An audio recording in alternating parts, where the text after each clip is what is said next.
It is possible to create a compelling flight sim experience without any external views at all. I guess if you're going to focus on IFR procedures, for example, but for most of us the external display really plays a large part in having a good flight sim experience. And over the years, although display technology has come on quite a lot, really we still have to make significant compromises in setting up the display. And to this day there are still two basic idioms, if you like. There's the single screen display, increasingly large, it has to be said. Traditionally a 1080p display, many people are still on that. But we have a degree of flexibility these days. Many people are starting to move towards a 4K display. And the other choice, which is well established, is the 3-screen display, which is kind of what you see behind me. And really there haven't been very many ways to depart from those two basic idioms. We can innovate to a degree, of course, and my display, as you'll know if you've watched my previous videos, does depart from that slightly. My screens are not in a line, these are staggered. The central screen is, you'll see, higher by about 5 centimeters than the outer screens, and this relies on us using, well, we have to get away from the single window display, which, as most people know, when you go this wide, introduces very significant and distracting distortion out of the periphery. But we can get a multi-window display now in Prepared and in X-Plane 11, and the performance hit is within acceptable boundaries to make it a realistic proposition. But still, it's not very different from the standard 3-screen display.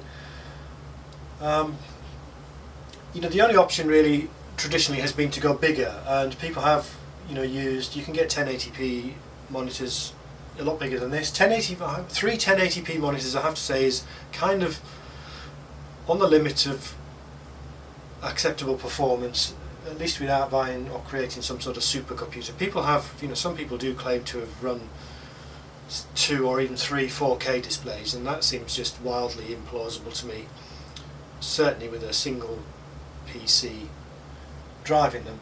But you can go bigger on the screens, and people have used TV. These are the 32-inch TVs that I'm using.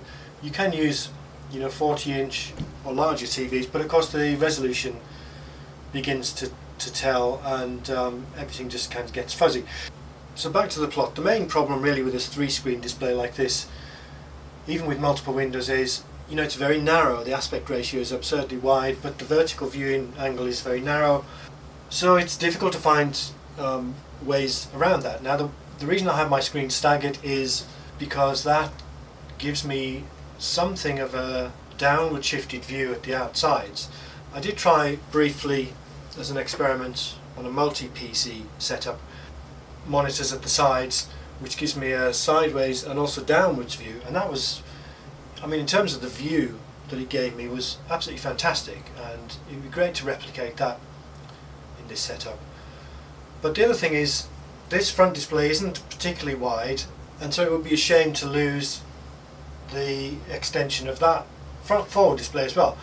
You know, it would almost be good if we could tilt these monitors at the sides and have them running this way, so we retain some of this forward view, but also we somehow get this sideways and downward view.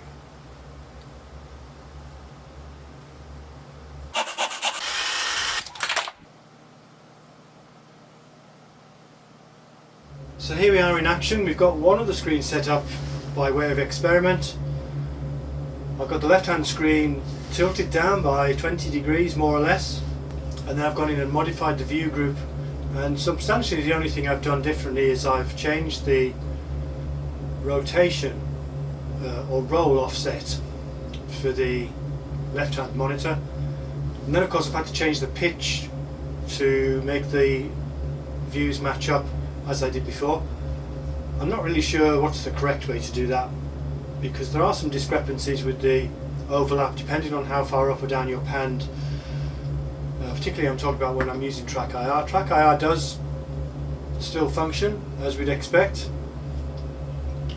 but the beauty of this setup really is that as close as I've ever been, really, I'm able to think about flying without track IR. So I'm going to leave it disabled for now. I've got this amazing kind of panorama, really, you know, with great peripheral vision on the left, and we're going to just see how that flies. I'm going to sit a little bit far back so you're able to see that, and see how we go. We're taking off with a bit of a tailwind here, quite a substantial tailwind actually, but that shouldn't matter, we've got plenty of room.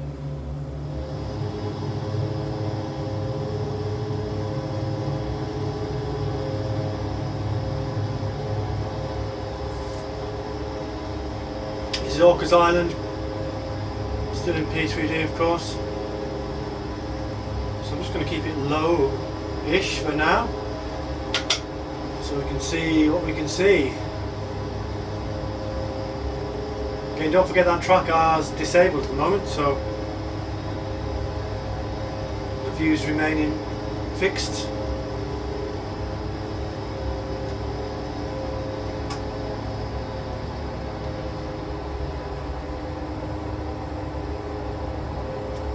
Just fly overhead or alongside Orcas, get a good view of that.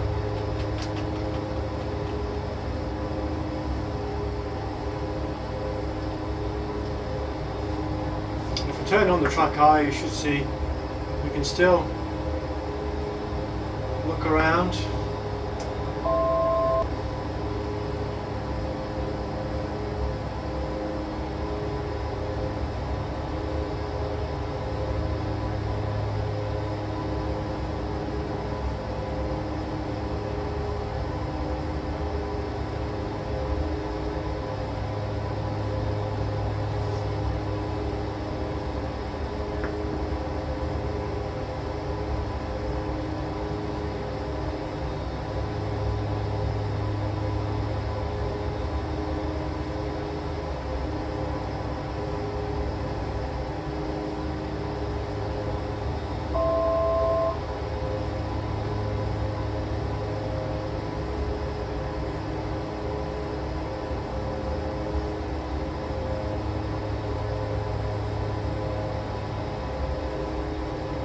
Let's take it down.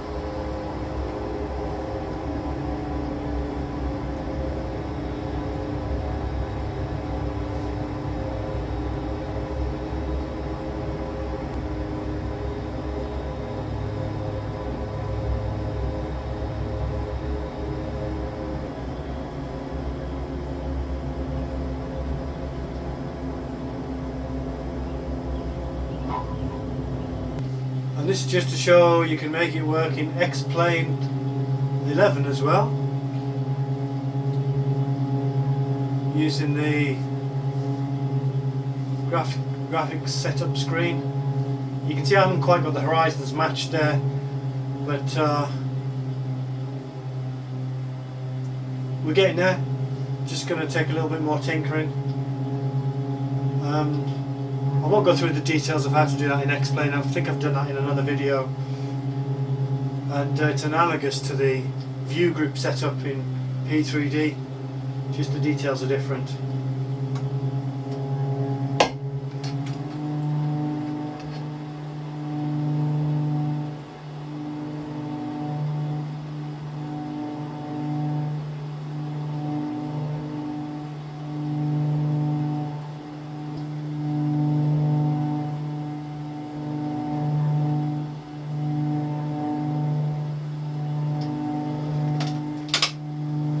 Whoops. Something gusting there.